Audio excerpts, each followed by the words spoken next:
My family blocked me for 10 years. Then I won the lottery. At our reunion dinner, my brother handed me a drink with a smile. The waitress accidentally bumped the table and swapped our glasses. I saw the blue powder in his drink. I stood up, took the waitress's hand, and told them something that made them froze. I'm glad to have you here. Follow this story until the end and comment the city you're watching from, so I can see how far my story has reached. The phone rang at exactly 7:32 on a Tuesday morning, cutting through the silence of my small apartment like a blade through paper. I stared at the unknown number flashing on my screen, coffee mug halfway to my lips, steam still rising from the black liquid that had become my only companion these past 10 years. I almost didn't answer. After a decade of silence from my family, unexpected calls usually meant bad news or bill collectors, but something about the persistence of the ring, the way it seemed to demand attention rather than simply request it, made me reach for the phone. Philip speaking. Phil, it's Alan. The coffee mug slipped from my fingers, hitting the linoleum floor with a sharp crack that seemed to echo through my entire body. Alan, my brother. The same voice that had told me 10 years ago that I was no longer welcome at family gatherings, that I was a disappointment, that maybe it was better if I just stayed away. Alan, I managed to say, my voice barely above a whisper. Yeah, it's me. His voice sounded different somehow. Softer. Almost. Humble. I know this is unexpected. I know we haven't talked since you told me I was dead to the family. I finished for him, memories flooding back like a dam had burst in my mind. There was a long pause. I could hear him breathing on the other end, the same slightly labored breathing he'd had since childhood asthma. Some things never change, I thought bitterly. Phil, I've been thinking a lot lately. About what happened. About how things ended between us. His voice cracked slightly. I was wrong. We were all wrong. And I miss my brother. I sank into my worn armchair, the same one I'd bought from a thrift store when I'd first moved into this $800 a month apartment. It wasn't much, but it was mine. Everything in this small space was mine, earned through my own sweat and determination after my family had cast me out like a piece of unwanted furniture. What do you want, Alan? I asked, though my voice had lost some of its edge. I want to see you. I want to talk, face to face. He paused again. I know you probably think I'm crazy for calling after all this time, but I heard about your good fortune. My blood went cold, of course that's what this was about. 3 months ago, I'd won $57 million in the state lottery. I'd been careful, discreet, but news like that has a way of traveling, especially to family members who suddenly remember your existence. My good fortune, I repeated slowly. The lottery, Phil. Congratulations. I mean that sincerely. His voice took on that tone I remembered from childhood, the one he used when he wanted something but was trying to sound casual about it. But that's not why I'm calling. Well, not entirely. It made me realize how much time we've wasted, how much I've lost by being too proud to reach out. I stood up and walked to my small kitchen window, looking out at the busy street below. People hurried past on their way to work, to lives that mattered, to families who actually wanted them around. I'd watched this same view for 10 years and it had never felt as lonely as it did in this moment. You cut me out of your life, I said quietly. You, Veronica, everyone. When Dad died and left me that $20,000 inheritance instead of you, you all acted like I'd stolen it from you, like I'd somehow manipulated a dying man. I know. God, Phil, I know. And I hate myself for it. We all do. His voice was thick with what sounded like genuine emotion. Veronica, especially. She's been after me for years to call you, to make things right. Veronica, my sister-in-law who had once accused me of being a selfish parasite who only cared about money. The woman who had convinced the rest of the family that I was somehow responsible for Alan's financial problems, even though I'd been struggling to make ends meet myself back then. She wants to make things right? I asked, unable to keep the skepticism out of my voice. She does. We both do. Phil, we've had 10 years to think about what we lost. What we threw away because of pride and stupidity. Alan's voice grew more urgent. I don't care about money anymore. I don't care about inheritances or who got what. I just want my brother back. I closed my eyes, feeling the weight of 10 years of loneliness pressing down on me like a physical thing. 10 years of birthdays spent alone.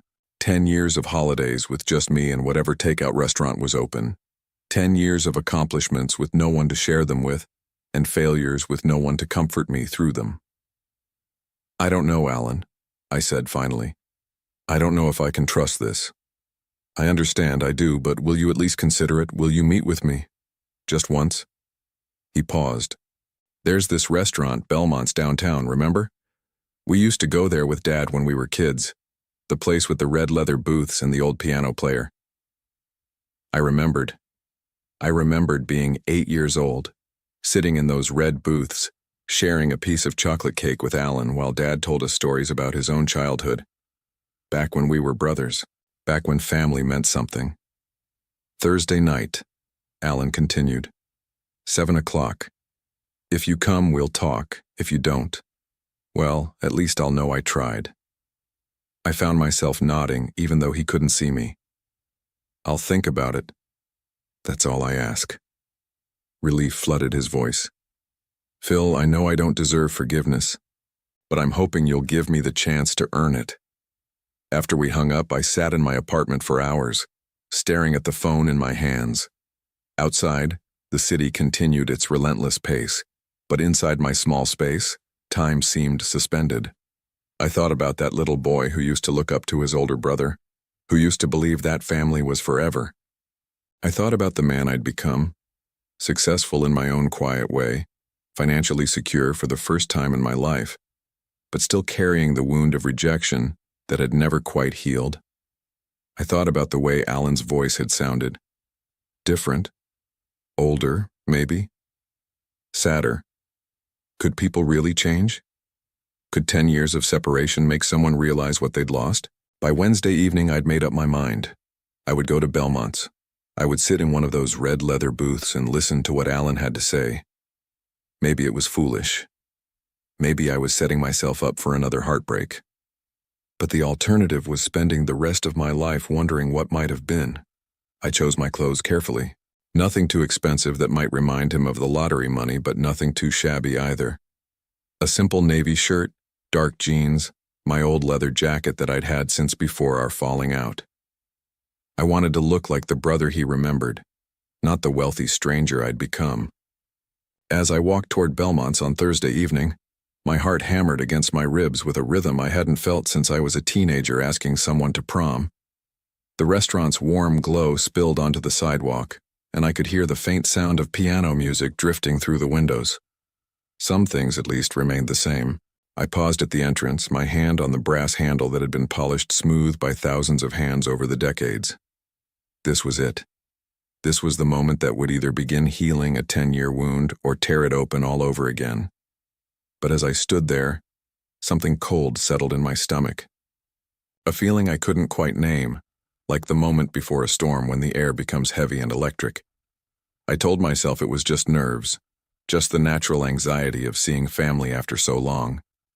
Still, the feeling lingered as I pulled open the door and stepped inside. The hostess smiled warmly and led me through the familiar maze of tables toward the back corner where Alan had said he'd be waiting. And there he was, sitting in our old booth, looking older and grayer than I remembered, but unmistakably my brother. He stood when he saw me approaching, and for a moment neither of us moved. Then he stepped forward, arms outstretched, and embraced me like no time had passed at all. But even as I hugged him back, even as I felt the strange comfort of family connection after so many years, that cold feeling in my stomach grew stronger. You look good, Phil. Really good. Alan's smile seemed genuine as we settled into the booth, but there was something in his eyes that I couldn't quite read. A flickering quality, like a candle flame in a draft. You too, I lied. The truth was, Alan looked tired. More than tired. He looked like a man carrying a weight that was slowly crushing him. His expensive suit couldn't hide the slight tremor in his hands or the way his eyes kept darting around the restaurant, as if he were expecting someone. "Veronica sends her love," he said, signaling the waitress. "She wanted to come tonight, but I thought it might be better if it was just us first. You know how it is." I nodded, though I wasn't sure I did know how it was.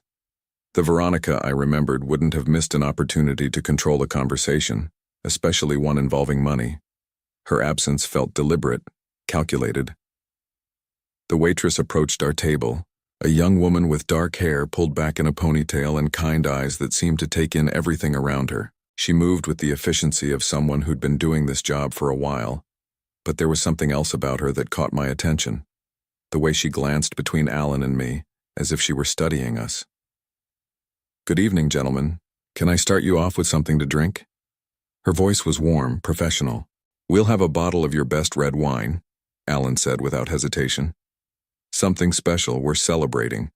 I raised an eyebrow. "We are?" "A reunion," Alan said, that flickering smile returning. "Brothers finding their way back to each other. If that's not worth celebrating, I don't know what is." The waitress, her name tag read Sarah, nodded and disappeared toward the bar. I watched her go, noting how she moved with purpose but kept glancing back toward our table. Probably just good customer service, I told myself. "So," Alan said, leaning back against the red leather, "tell me everything. How have you been? Really been?" I considered the question. How had I been? Lonely. Successful in small ways. Careful with my money even after the lottery win. Building a life that was mine, even if it was a life lived largely in solitude. "I've been okay," I said finally. "Working. Living quietly. You know me." "I do know you." Alan's voice took on that tone again, the one that made my shoulders tense without me understanding why. Always the humble one. Always content with less. "Is that a bad thing?" No, of course not." He held up his hands. "It's admirable, actually. Very. You." Sarah returned with the wine, a bottle that looked expensive enough to cost more than my monthly rent. She presented the label to Alan, who waved her off impatiently. "Just pour it. We trust your judgment." As she opened the bottle, I found myself watching her hands. Steady, careful, professional. But when she looked up and caught my eye, there was something there. A wariness that matched the feeling in my own chest. "How's business?" I asked Alan, as Sarah poured the wine into 2 crystal glasses. "Good. Really good, actually." But the way he said it, the slight tightness around his eyes suggested otherwise. "The construction company is doing well. Lots of new developments going up around the city." I knew enough about Alan's business to know that the construction industry had been struggling lately. Rising costs, labor shortages, supply chain issues. But I didn't press. This dinner was supposed to be about reconciliation, not interrogation. Sarah finished pouring and set the bottle on the table. "Are you ready to order, or would you like a few more minutes?" "A few more minutes," Alan said, his attention already back on me. "Thank you." She nodded and stepped away, but I noticed she didn't go far. She busied herself with cleaning a nearby table, well within earshot of our conversation. "So," Alan continued, lifting his wine glass, $57 million. That must feel incredible. And there it was, the elephant in the room, finally acknowledged. I picked up my own glass but didn't drink. "It's surreal," I said honestly. "I keep thinking I'm going to wake up and it'll all be a dream." "What are you going to do with it? I mean, that kind of money. The possibilities are endless." "I haven't really decided. Maybe travel. Maybe buy a bigger place." I shrugged. "Honestly, I'm still getting used to the idea."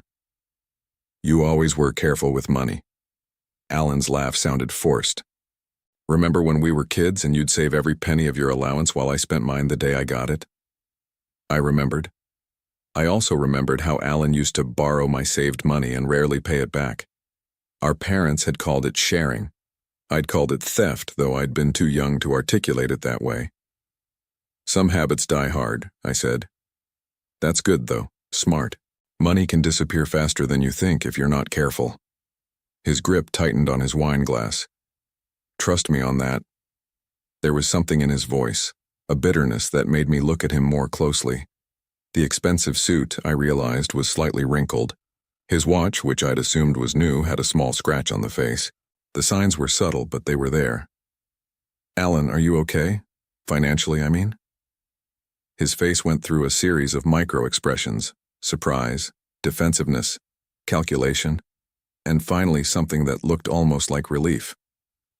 Why would you ask that? Just a feeling. He was quiet for a long moment, swirling the wine in his glass. When he looked up at me again, his eyes were bright with what might have been tears. Things have been challenging. The business took some hits during the pandemic. We overextended on a couple of projects. He took a shaky breath. I didn't want to burden you with this, that's not why I called. But even as he said it, I could see that it was exactly why he'd called. The timing was too perfect. A brother he hadn't spoken to in 10 years suddenly reaching out just months after that brother became wealthy beyond imagination. How bad is it? I asked. Bad enough? He managed a weak smile. But we're working through it. Veronica's been amazing, really. Cutting back, finding ways to save money, we'll figure it out. Sarah appeared beside our table again, this time with a basket of bread and a small plate of olive oil. Have you decided what you'd like to order? She asked. Actually, Alan said, could you give us just a few more minutes? We're having an important conversation. Of course. But as she turned to leave, she caught my eye again, and this time the wariness was unmistakable. More than wariness. It was almost like a warning. Phil, Alan continued once she was gone, I need you to know something. This dinner, this conversation, it's not about money. It's not about the lottery. It's about us, about family. I wanted to believe him. God, how I wanted to believe him. But every instinct I'd developed during 10 years of solitude was screaming that something was wrong. I know you probably think I'm here because of the money, Alan continued. And I understand why you'd think that. Our history isn't great when it comes to financial issues. No, it's not. But I've learned from that. We all have. Money isn't everything, Phil. Family is everything. He leaned forward, his intensity palpable. Do you know what it's been like these past 10 years not having my brother in my life? Not being able to call you when Dad had his heart attack? Not being able to share the good times or ask for advice during the bad ones? His words hit me harder than I'd expected, because the truth was I did know. I knew exactly what it had been like because I'd lived it too. Every birthday, every holiday, every milestone, all of them marked by the absence of family. I've missed you, I said quietly. More than I wanted to admit. Then let's not waste any more time. Alan lifted his wine glass again. To second chances, to family, to the future. He waited for me to lift my glass. The wine caught the light from the overhead fixture, deep red and rich. Around us, the restaurant hummed with quiet conversation and the gentle notes of the piano player in the corner, the same elderly man who'd been playing here since we were children. But as I reached for my glass, I caught sight of Sarah again. She was at the bar now, but her attention was fixed on our table, and the expression on her face wasn't just wary anymore, it was alarmed. She took a step toward us, then stopped, as if fighting an internal battle. Her eyes met mine across the dining room, and in that moment I saw something that made my blood run cold. The wine glass felt heavier in my hand than it should have. Alan held his own glass up, waiting for me to complete the toast. His smile stretched tight across his face like a mask that didn't quite fit. The candlelight flickered between us, casting dancing shadows that made everything feel surreal, like I was watching this scene from outside my own body. To second chances, I repeated slowly, lifting my glass. But as I brought it toward my lips, something made me pause. Maybe it was the way Alan's eyes never left my face, watching my every movement with an intensity that felt predatory. Maybe it was the slight tremor in his hand that he was trying so hard to hide. Or maybe it was Sarah, the waitress, who had moved closer to our table and was now standing just a few feet away, her face pale with something that looked like desperation. "Actually," I said, setting my glass back down, "I think I should use the restroom first. All that coffee this morning, you know?" Alan's face flickered with something. Disappointment? Frustration? But he quickly covered it with another one of those forced smiles. "Of course. Take your time." As I stood up, I caught Sarah's eye. She gave me the smallest nod, so subtle I almost missed it. But in that nod, I saw confirmation of something I'd been feeling since the moment I walked into this restaurant. I was in danger. The restroom was small and dimly lit, with old-fashioned fixtures that belonged to another era.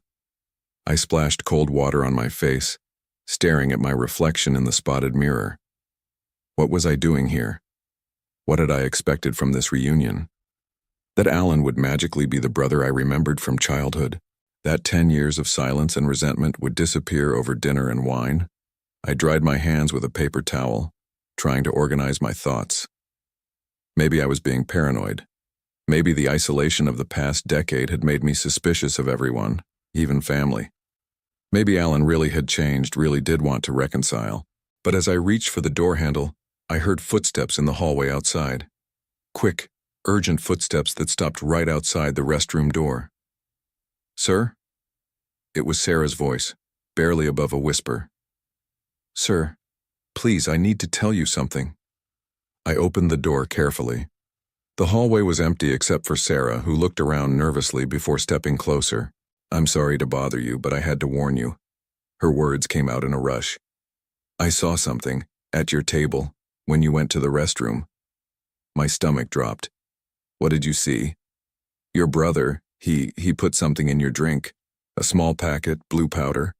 He was very careful, very quick, but I saw it." Her hands were shaking. "I've been working here for 3 years, and I've never seen anything like it." The world seemed to tilt sideways. I gripped the doorframe to steady myself. "Are you sure?" "Completely sure. I was watching because something felt off about him all evening. The way he kept checking his phone, the way he insisted on ordering specific wine, the way he kept looking toward the entrance like he was expecting someone." She took a shaky breath. "Sir, I don't think you should go back to that table." But even as she said it, I knew I had to. I had to see this through, had to understand what my own brother was planning to do to me. "Thank you," I said quietly. "Thank you for telling me." "What are you going to do?" I thought for a moment. "I'm going back to the table, but I need you to do something for me." Sarah nodded eagerly. "When I get back, I'm going to ask for fresh glasses. I'm going to say something about mine having a spot on it. Can you help me with that?" "Of course. But sir, maybe you should just leave. Call the police." "Not yet. I need to understand why. I need to know what's really happening here." I walked back to the table on unsteady legs, my mind racing. Alan looked up as I approached, that same forced smile plastered on his face.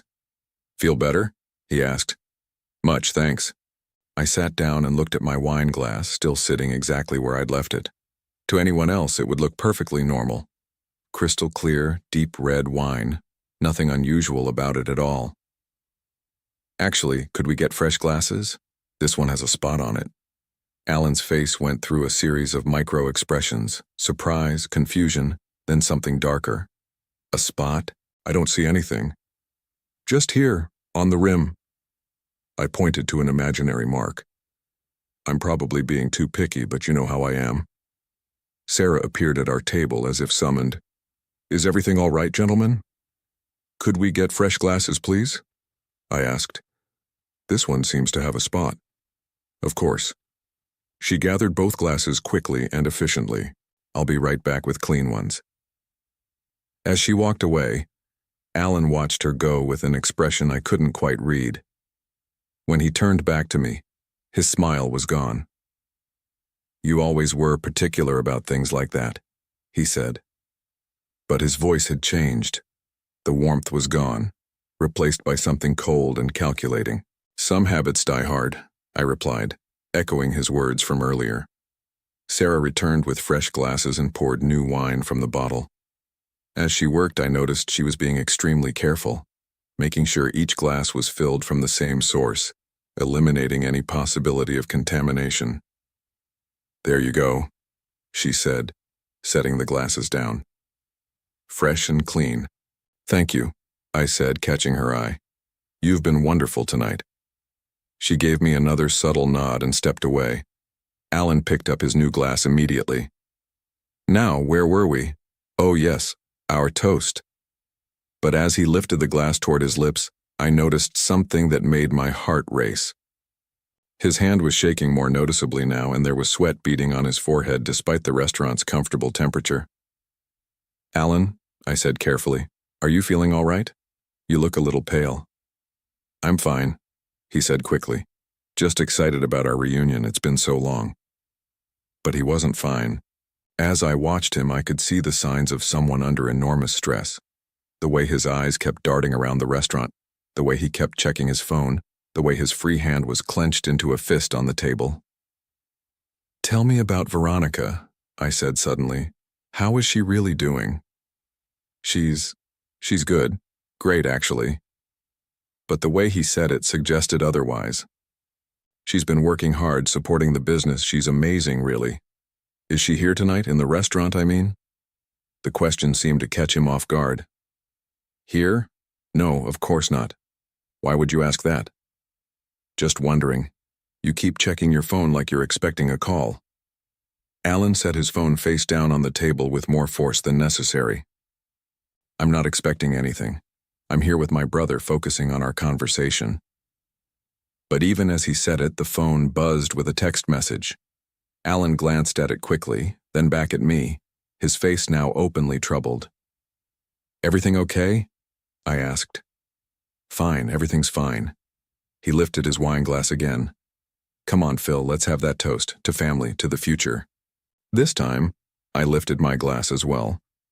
But as we brought them together in the traditional clink of crystal against crystal, something happened that changed everything. Sarah appeared beside our table again, this time carrying a tray with what looked like a complimentary appetizer. But as she approached, she seemed to stumble slightly, bumping into the table just as our glasses met. In the confusion of the moment, our glasses jostled together, wine sloshing between them. Sarah steadied herself quickly, apologizing profusely, but in those few seconds of chaos something had happened. Our glasses had somehow switched positions. "I'm so sorry," Sarah said, her voice filled with genuine distress. "How clumsy of me. Let me get you fresh drinks." "No need," Alan said quickly, too quickly. "No harm done." But his eyes were fixed on the glasses, and I could see him trying to figure out which was which. In the dim candlelight with the identical crystal and identical wine, it would be impossible to tell them apart. "Actually," I said, reaching for the glass closest to me, "I think we're fine. Right, Alan?" He nodded slowly, his face pale now, sweat more visible on his forehead. "Right, we're fine." I lifted my glass, or what I thought was my glass, toward my lips, watching Alan over the rim. He was staring at me with an expression I'd never seen before. Not the loving brother from our childhood. Not even the angry, resentful man who had cut me out of his life 10 years ago. This was the face of someone desperate, someone dangerous, someone who had been caught in an act so terrible that there was no going back. "To family," I said, and took a sip. Alan lifted his own glass with trembling hands. As the wine touched his lips, I saw something in his eyes that made my blood run cold. It wasn't just desperation anymore. The wine had barely touched Alan's lips when I saw the change in his expression. What started as forced confidence crumbled into something raw and terrified. He set his glass down with shaking hands, his face now ashen under the restaurant's warm lighting. "You know," I said quietly, my voice steady despite the storm raging inside me. "You know what just happened, don't you?" Alan's mouth opened and closed like a fish gasping for air. "Phil, I don't understand what you're talking about." But his eyes told a different story. They darted between the wine glasses, between my face and Sarah's retreating figure, between his phone and the exit. He was calculating, trying to figure out his next move, but the panic was winning. The blue powder, I said simply. The words hit him like a physical blow. He actually recoiled, pressing back against the red leather booth as if he could disappear into it. How did you? He stopped himself, but it was too late. How did I know? I leaned forward, keeping my voice low enough that the other diners couldn't hear. Because someone was watching, someone who cared enough about a stranger to risk her job to warn me. Alan's gaze snapped toward the bar where Sarah was standing, her face pale but determined. That little, don't. The word came out sharper than I intended. Don't you dare blame her for doing the right thing. The only person to blame here is you. The silence stretched between us, filled with the gentle piano music and the soft murmur of other conversations. Normal people having normal dinners, unaware that at the corner table one brother had just tried to. What? The reality of what had almost happened was too enormous to fully process. Why? I asked finally. Just tell me why. Alan closed his eyes, and when he opened them again there were tears. You don't understand the pressure I'm under, Phil. The debts, the creditors calling day and night. Veronica. She's been so patient, but I can see it in her eyes. The disappointment, the fear that we're going to lose everything. So you thought the solution was to hurt me? I thought. He rubbed his face with both hands. I wasn't thinking clearly. When I heard about the lottery, it felt like a sign. Like maybe there was a way out of this mess. By eliminating me. By becoming your heir. The words came out in a whisper. I had this whole plan. You'd have an accident, a heart attack, something sudden but natural looking. And since you don't have a will as your only living relative, I'd inherit everything. It seemed logical. The casual way he said it, as if we were discussing the weather, made my stomach turn. Logical? You were going to murder me and you call it logical. It wasn't supposed to be like this. His voice rose, then dropped again as he remembered where we were. I never wanted it to be personal. I love you, Phil. You're my brother. No. I shook my head slowly. A brother doesn't do what you just tried to do. A brother doesn't plan something like this for months and then look you in the eye and pretend it's about reconciliation. Alan wiped his nose with his napkin, leaving behind a smear of tears and snot. Months? What are you talking about? I reached into my jacket pocket and pulled out a small digital recorder. Alan's eyes widened as I set it on the table between us. I hired a private investigator 3 weeks ago, I said. The day after you called me. You what? I'm not stupid, Alan. A brother who hasn't spoken to me in 10 years suddenly wants to reconcile right after I win the lottery? I knew something was wrong. I pressed play on the recorder. Alan's voice filled the small space between us, tinny but clear. The restaurant is perfect. Lots of ambient noise, dim lighting. If something happens to him there, it'll just look like a heart attack or stroke. Stress of the reunion, you know. Veronica's voice responded. And you're sure this will work? The stuff Marcus got for us? He said it's foolproof. Tasteless, odorless, looks natural. Phil drinks it, has what looks like a medical emergency, and we're free and clear. Rich and free and clear. I stopped the recording. Alan was staring at the device like it was a venomous snake. Marcus? I asked. Who's Marcus? Alan's face somehow managed to go even paler. How long have you been recording us? Long enough to know that this wasn't a spur-of-the-moment decision. Long enough to know that Veronica is not only aware of your plan but actively helping. Long enough to know that you've been planning my death since the week after the lottery numbers were announced. Phil, please, you have to understand. I understand perfectly. You and your wife decided that $57 million was worth more than my life. I picked up the recorder and slipped it back into my pocket. The question now is what I'm going to do about it. Alan leaned forward desperately. We can work this out. We're family. We can figure out a solution that works for everyone. A solution? I almost laughed. You just tried to kill me, Alan. In what universe is there a solution to that? The money, I'll pay you back. Whatever you want, I'll give you. With what? You just told me you're broke. He was spiraling now, grasping at anything that might save him. The business, I'll sign over the business. You can have everything. I don't want your failing construction company. I don't want anything from you except an explanation. Help me understand how the brother who used to share his Halloween candy with me turned into someone who could plan my murder." Alan was quiet for a long time, staring at his hands folded on the table. When he finally spoke, his voice was barely audible. "It started small, a few bad investments, some contracts that went sideways. I thought I could fix it, you know? I thought if I just worked harder, made better deals, everything would be okay." He looked up at me with red-rimmed eyes. But it kept getting worse. The hole kept getting deeper. And then Veronica started talking about what would happen if we lost everything. The house, the business, our reputation. She said people would never respect us again. "So you decided to kill me." It wasn't supposed to feel like killing. It was supposed to be cleaner than that. More like a business transaction. The words hung in the air between us like poison gas. I felt sick, not just from what he'd tried to do, but from the realization that this person sitting across from me wasn't my brother anymore. Maybe he never had been. Maybe the Alan I remembered from childhood was just a story I'd told myself to make sense of a relationship that had always been one-sided. "There's something else you should know," I said quietly. "Something the private investigator discovered."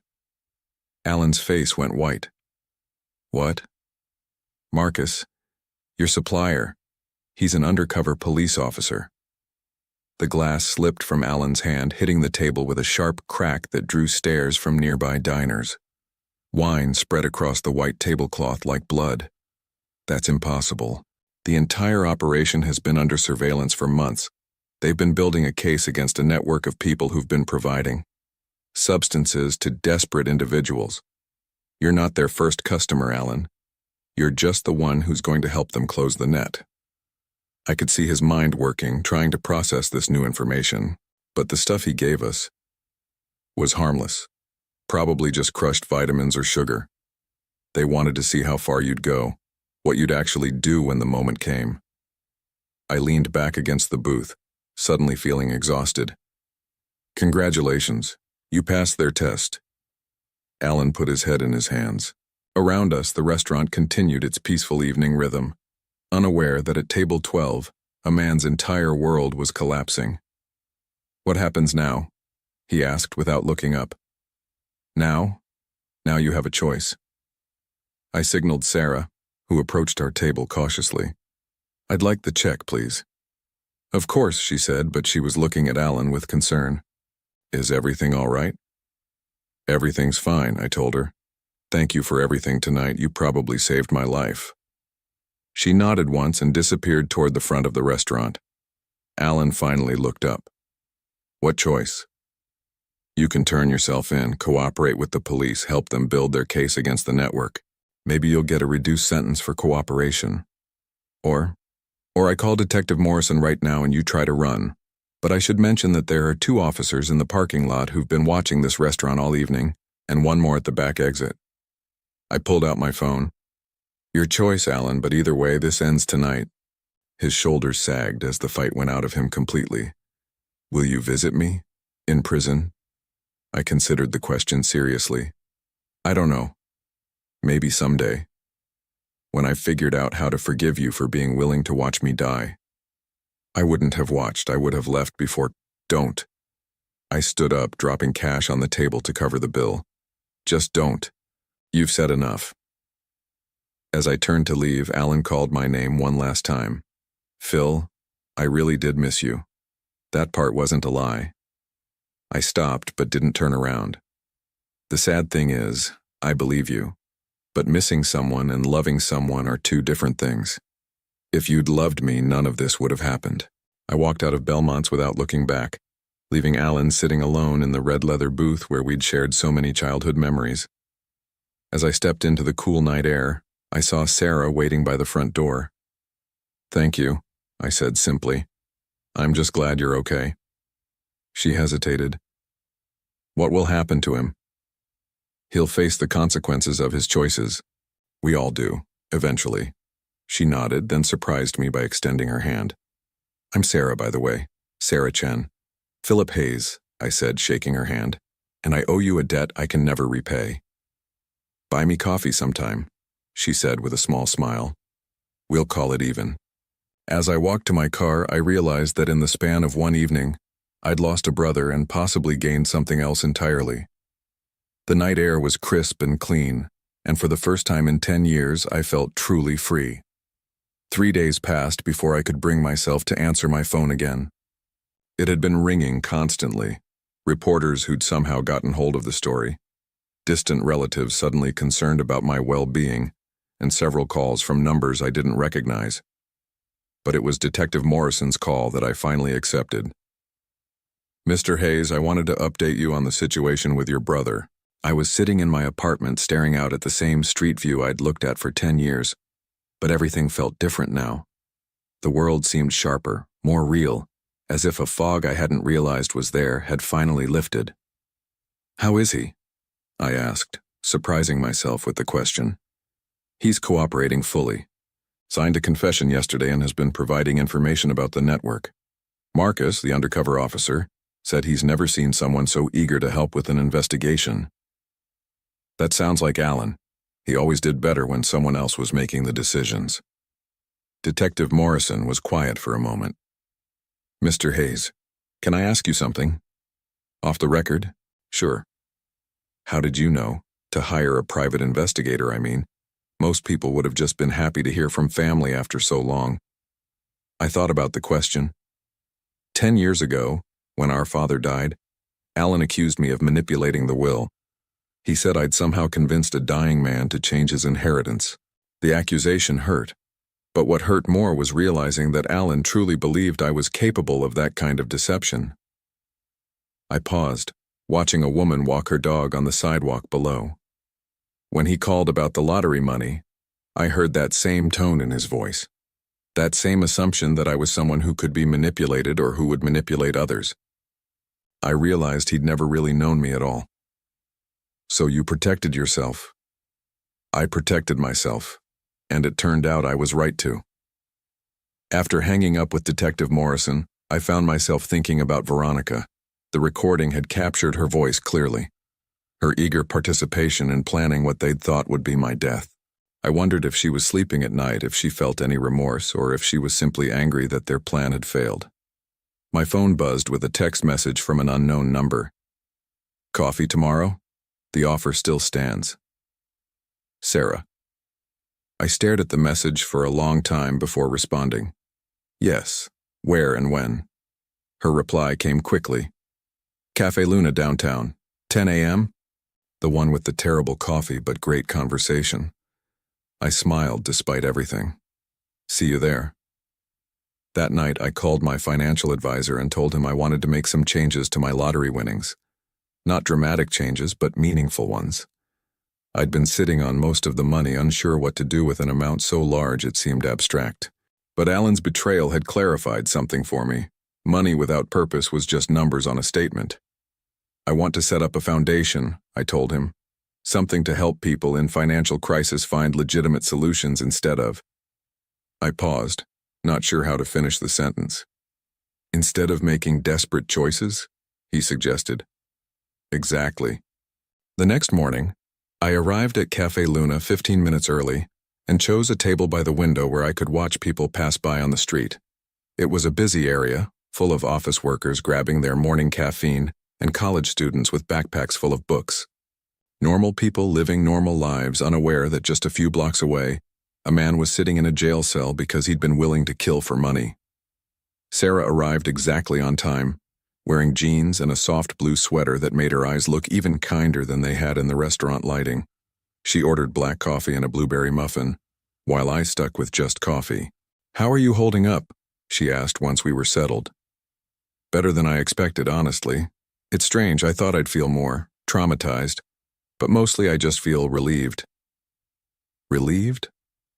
For 10 years I wondered if I'd done something wrong, if I'd somehow deserved to be cut out of my family's life. Now I know the truth.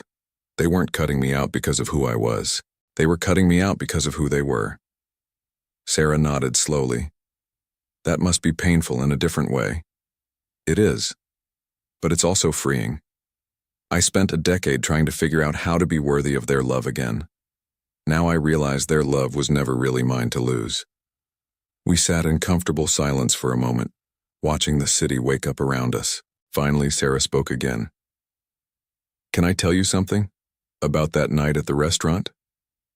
Of course. I almost didn't say anything. When I saw what your brother was doing, my first instinct was to mind my own business. It's not my job to get involved in customers' personal lives. She took a sip of her coffee and made a face. This really is terrible coffee. But you did get involved. Because I saw your face when you were talking about your family. There was so much hope there, so much genuine love. It reminded me of how I felt when my own family finally started talking to me again after I came out.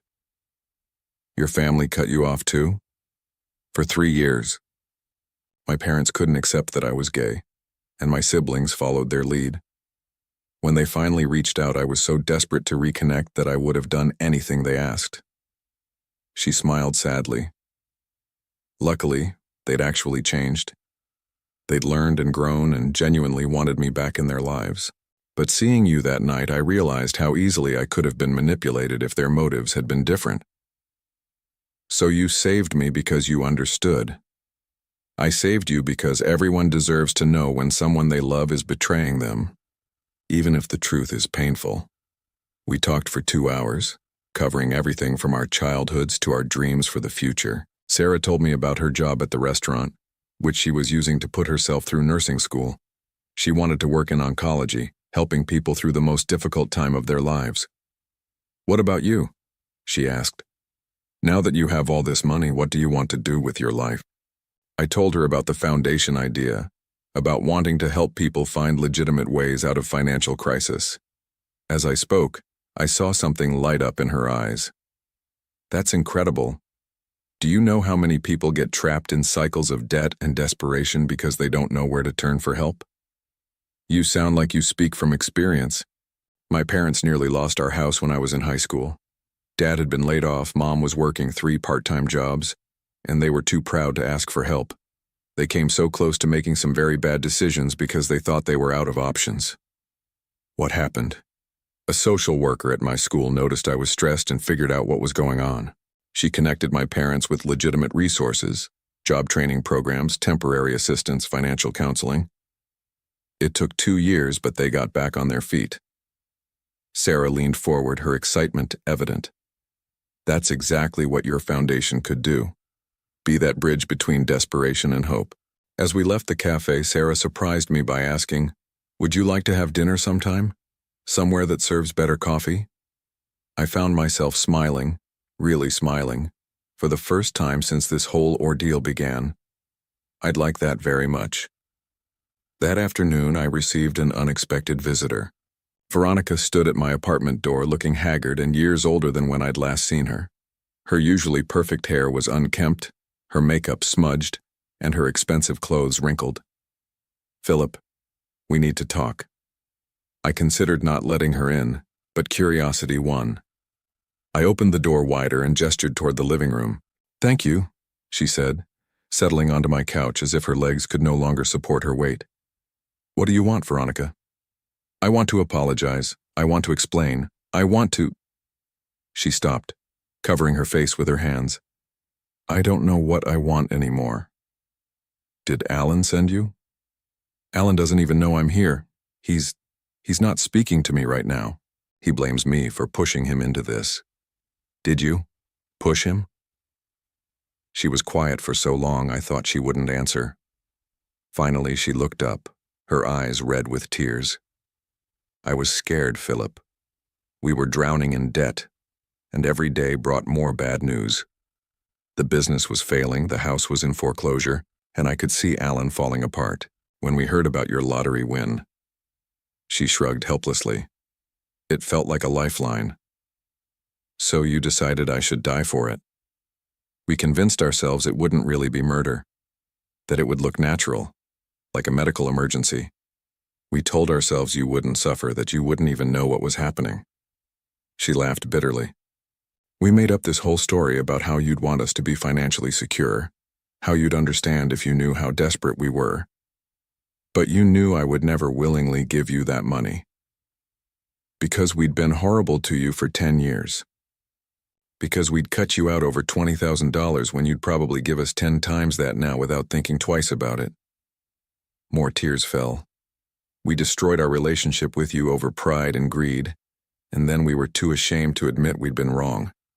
I sat down across from her, studying this woman who had once been family.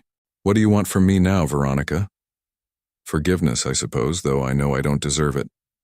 You're right. You don't deserve it. But maybe someday I'll be able to forgive you anyway. Not for your sake, but for mine. She nodded, wiping her eyes. Alan will probably go to prison. That's a consequence of choices he made. Both of you made.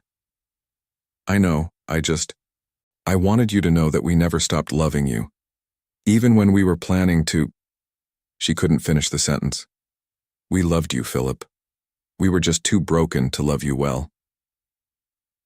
After she left, I sat in my apartment thinking about love and money, about family and betrayal, about the thin line between desperation and evil.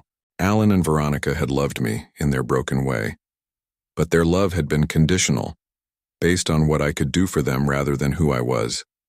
For the first time in 10 years, I was beginning to understand the difference.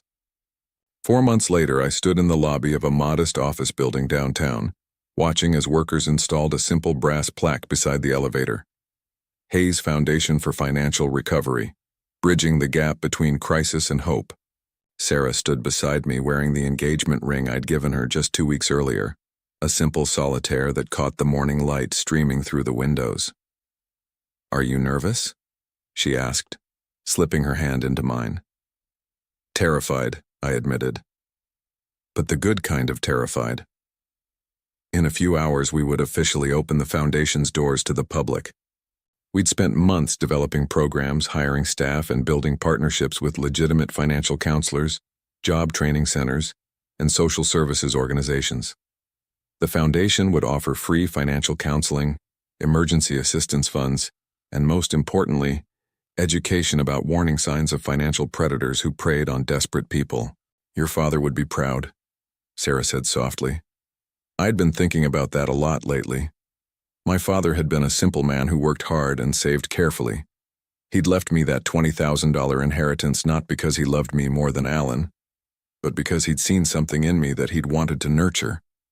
Financial responsibility, careful planning, the ability to think beyond immediate gratification.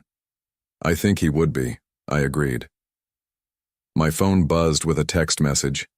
It was from Detective Morrison. Alan sentenced this morning, 18 months, eligible for parole in 9 with good behavior. Thought you'd want to know. I showed the message to Sarah. She read it and squeezed my hand.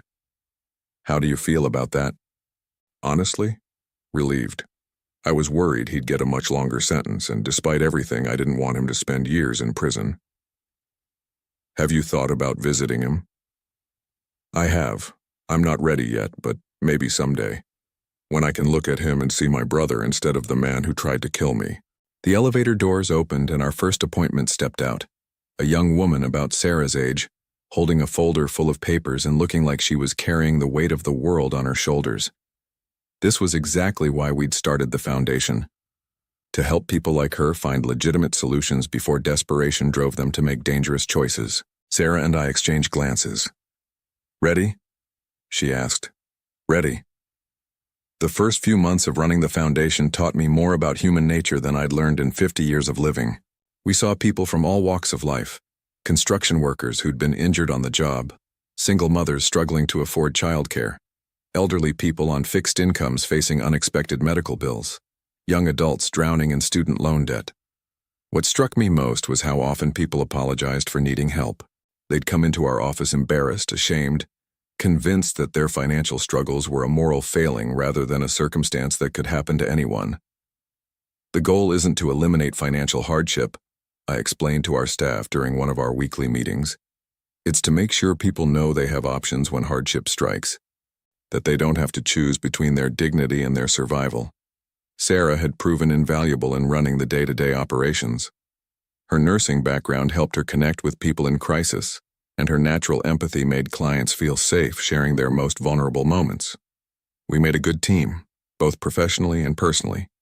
Our first major success story came in the form of Marcus Williams, not the undercover officer who'd helped catch Alan, but a 55-year-old mechanic who'd come to us after losing his job and facing foreclosure. Traditional banks wouldn't lend to him due to credit issues, and he'd been approached by what he thought was a private lender offering quick cash. The terms seemed too good to be true, Marcus told us during his intake interview. But I was desperate. I was ready to sign anything.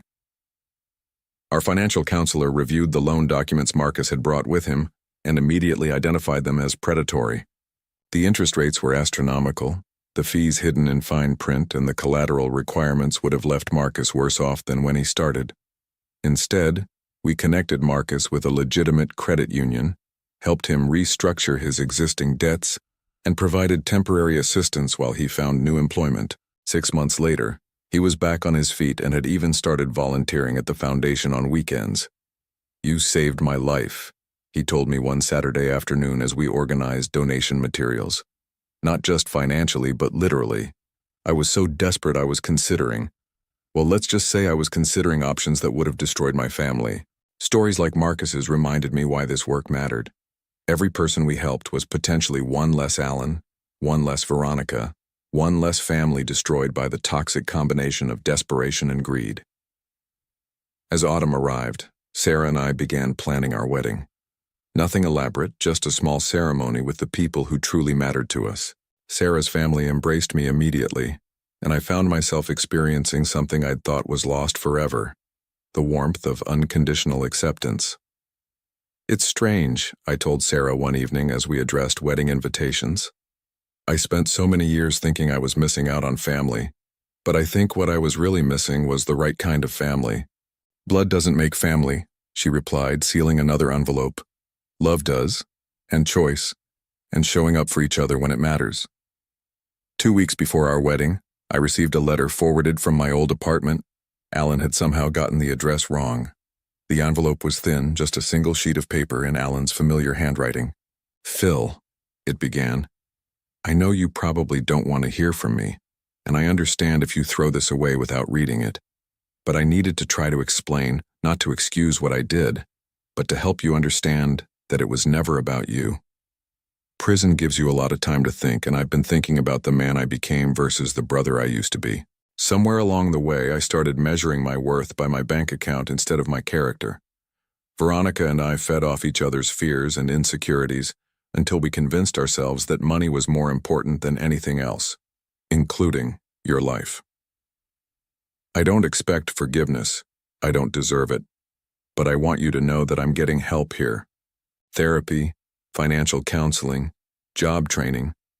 I'm learning to be the kind of person who deserves a second chance, even if I never get one. I heard about your foundation from Veronica. She's been following the news coverage, and she told me about all the people you're helping. It doesn't surprise me that you turned your pain into something that helps others. You always were the better brother. I hope you're happy, Phil. I hope you found the family you deserve, because you deserve so much more than the one you were born into. Love, though I know I lost the right to say that. Alan."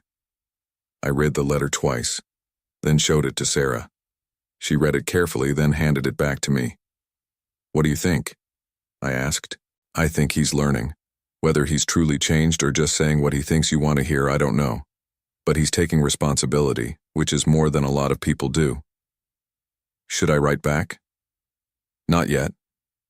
Maybe not ever. That's entirely up to you, and there's no wrong choice." I folded the letter carefully and put it in my desk drawer. Perhaps someday I'd be ready to respond. Or perhaps this one-way communication was enough.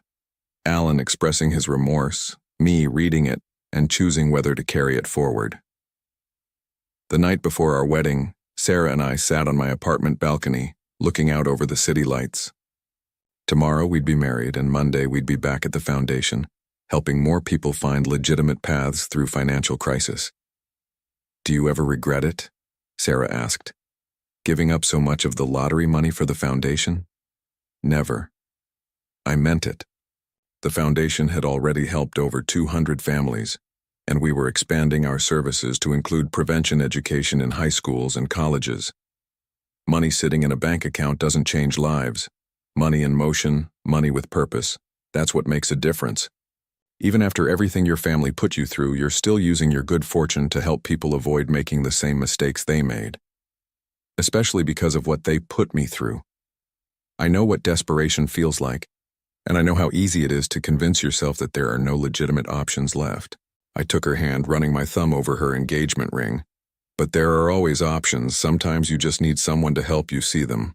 The next morning, I woke up in my small apartment for the last time. After the wedding, Sarah and I would move into a modest house we'd bought together. Nothing ostentatious, but comfortable enough to start the family we both wanted. As I got dressed for my wedding, I thought about the journey that had brought me here. 10 years of loneliness followed by a betrayal so profound it could have destroyed my faith in human nature. Instead, it had led me to Sarah, to the foundation, to a life with more meaning than I'd ever imagined possible. I picked up my phone and scrolled through my contacts until I found Detective Morrison's number. "Mr. Hayes, congratulations on your wedding day." "Thank you, Detective. I was calling to ask about something. The network that Alan was involved with. How many people were caught?" 14 so far, including 3 suppliers and 11 potential victims who were actually planning to hurt others. Your brother's cooperation was instrumental in shutting down the entire operation. Good, that's really good. Mr. Hayes, if you don't mind me saying so, what your brother tried to do to you was horrific.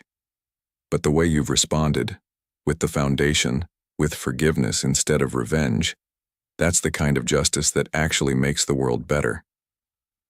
After hanging up, I looked at myself in the mirror one last time. 50 years old, getting married for the first time, starting a new life built on love instead of blood, on choice instead of obligation. At the church, Sarah's father walked her down the aisle, while her mother dabbed at her eyes with a tissue. My side of the church was filled with friends from the foundation, colleagues from my old job, and neighbors who'd become family over the years. A chosen family, built on mutual respect and genuine affection. As Sarah and I exchanged vows, promising to love and support each other through whatever life brought our way, I thought about Alan sitting in his prison cell. I hoped he was getting the help he needed. I hoped he would find a way to build a life worth living when he got out. But mostly, I hoped he would understand that forgiveness wasn't something I could give him. It was something he would have to give himself. The reception was held in the church fellowship hall, decorated with simple flowers and filled with the sound of genuine laughter. As Sarah and I had our first dance, I felt a peace I'd never experienced before. This was what family was supposed to feel like: safe, supportive, unconditionally loving. Later that evening, as we drove away from the reception toward our honeymoon, Sarah took my hand. "Any regrets?" she asked with a smile. I thought about the question seriously. Regrets about my family? About the 10 years of isolation? About the brother who'd tried to kill me for money? "None," I said, and meant every word. Every painful step led me here, to you, to this life. I wouldn't change any of it.